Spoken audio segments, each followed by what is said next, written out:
Halo teman-teman sekalian, apa kabar? Wah, sudah menuju akhir tahun nih. Gimana aktivitas kamu? Di rumah, di kantor, atau di toko, atau di tempat usaha kamu? Wah, menuju akhir tahun, kamu lagi sibuk atau mager nih? Sepi atau rame ya? Dan ini rasanya nih, kok di akhir tahun usaha gini-gini aja ya, nggak ada perkembangan, sepi.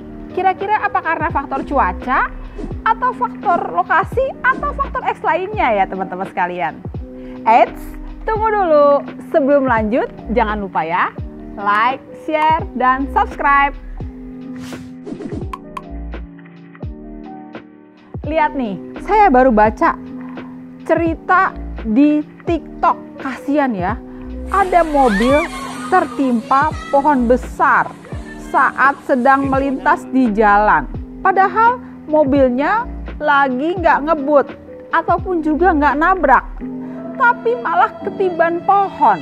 Dan untungnya nih, orang-orangnya selamat, tapi mobilnya hancur lebur karena tertimpa pohon. Aduh, kasihan banget ya. Kayaknya nih di bulan Berber, November, Desember, cuaca benar-benar lagi hujan, dingin, enak. Tapi nih cuaca begini buat pohon jadi tumbuh rimbun. Coba lihat pohon-pohon di sekitar saya, daunnya mulai melebat kan, karena cuacanya sangat mendukung untuk pohon bertumbuh.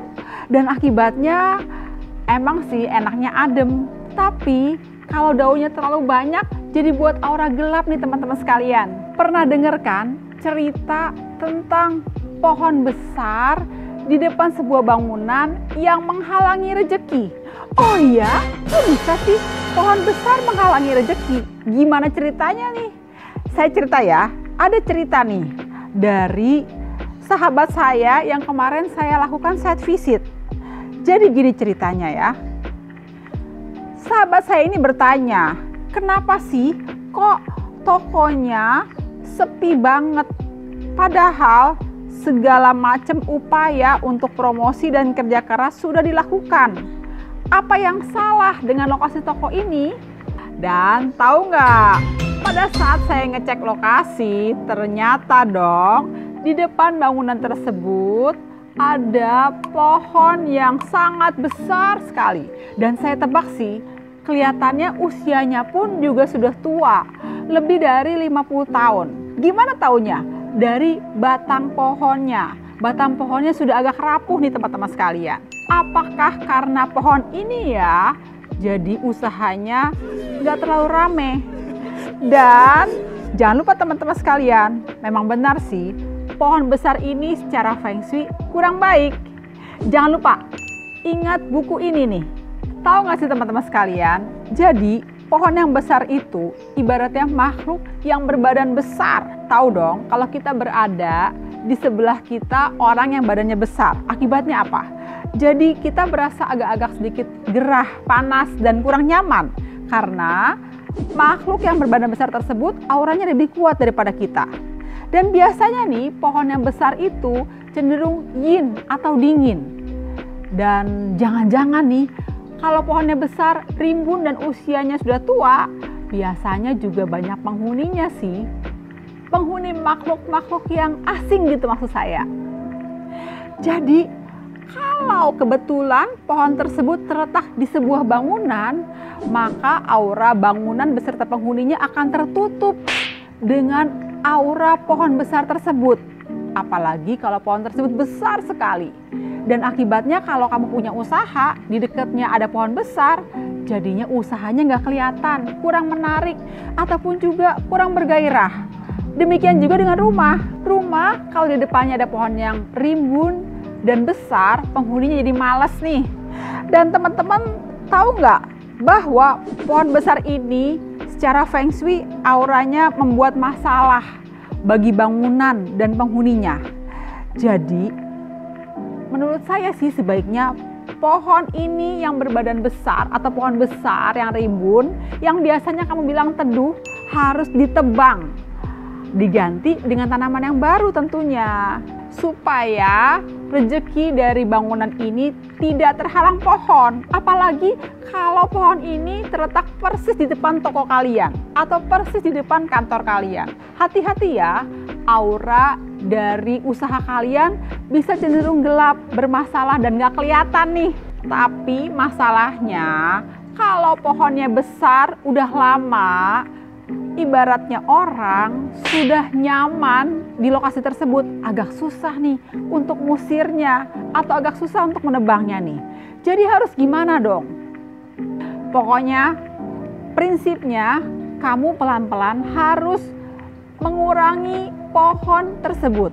Mungkin kalian bisa memangkas dulu sedikit demi sedikit daunnya, batangnya, dan akhirnya bisa juga kalian tebang. Namun ingat, harus diganti dengan tanaman yang baru ya, supaya tetap ada kehidupan yang baik. Nah, lalu teman-teman sekalian, kalau kita tidak bisa menebang pohon yang besar, harus gimana dong? Kamu harus membuat lokasi area sekitar pohon terang, penuh dengan cahaya lampu, bisa cahaya dari bawah ataupun juga cahaya mengelilingi pohon tersebut. Pokoknya kalau ada pohon-pohon di sekitar bangunan kamu, apalagi bangunan tempat usaha nih, harus sering dirawat ya teman-teman, harus sering dipangkas seperti ini, ataupun juga dikurangi daunnya supaya tidak menghalangi rezeki ataupun juga keberuntungan dan kehidupan usaha serta kehidupan penghuni. Nah, terus gimana nih kalau mau pelihara pohon yang berdaun lebat supaya teduh? Gimana ya secara feng shui? Yang pertama, usahakan supaya daun pohon tidak sampai menutupi bangunan rumah ataupun tempat usaha kalian. Yang kedua nih, hadirnya pohon yang dibilang buat adem alias dingin nih, hati-hati. Lebih baik tidak ada pohon yang rimbun. Memang sih agak panas sedikit, tapi lebih bergairah daripada teduh, dingin, malah jadi males nih. Dan kalau sampai nih pohon besarnya susah ditebang, maka pangkas semua daun-daunnya dan terangi, buat terang sekeliling pohon dengan cahaya yang banyak, lampu sorot dari bawah ataupun dari pohon tersebut. Dan ingat nih, kalau kamu sudah menggunakan lampu harus nyala terus nih, lebih sering nyala daripada mati. Dan kalau kamu mau nanam pohon, sebaiknya jangan sampai pohon yang buah-buahan deh. Beli aja di supermarket, susah sekali buat pohon pisang, pepaya, mangga, jambu, nangka, dan lain-lainnya cenderung bermasalah nih secara feng shui. Karena jika mereka tumbuh besar akan mengganggu aura kehidupan manusia sekitarnya. Dan apalagi nih yang kelima, jika pohon besar di dekatnya ada aura dingin seperti kolam renang, kolam ikan, sumur, ataupun danau, sumber air lainnya. Wah, serem. Ini pasti banyak aura negatifnya. Kamu harus segera menebang pohon ini supaya tidak membuat masalah. Nah, sekarang saya mau kasih tips nih.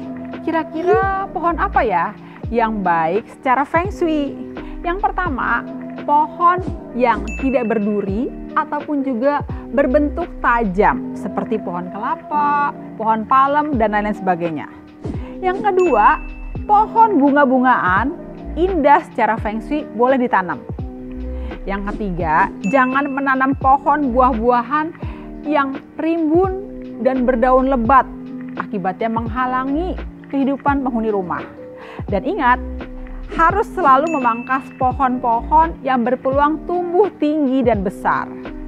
Boleh sih memelihara pohon yang indah seperti bunga-bungaan atau tanamannya lagi tren nih, tanaman seperti aglonema atau tanaman-tanaman yang berbentuk unik, berwarna-warni dan indah. Boleh tuh setelah feng shui. Dan jangan sampai ya ada pohon yang berbatang tinggi dan kecil, apalagi terletak di depan pintu masuk utama rumah kamu. Nanti artinya kehidupan kamu dipotong nih. Jadi gimana? Pohon di sekitar rumah ataupun tempat usaha kamu ada yang buat masalah atau enggak? Silakan ya kalau mau share di kolom komentar di bawah ini. Nah, saya rasa itu aja teman-teman ya. Demikianlah tips dari saya bagaimana untuk mengatasi pohon yang besar di depan bangunan kamu. Jangan lupa ya untuk like, share, dan subscribe. Jenny Feng Shui, Friends for Life.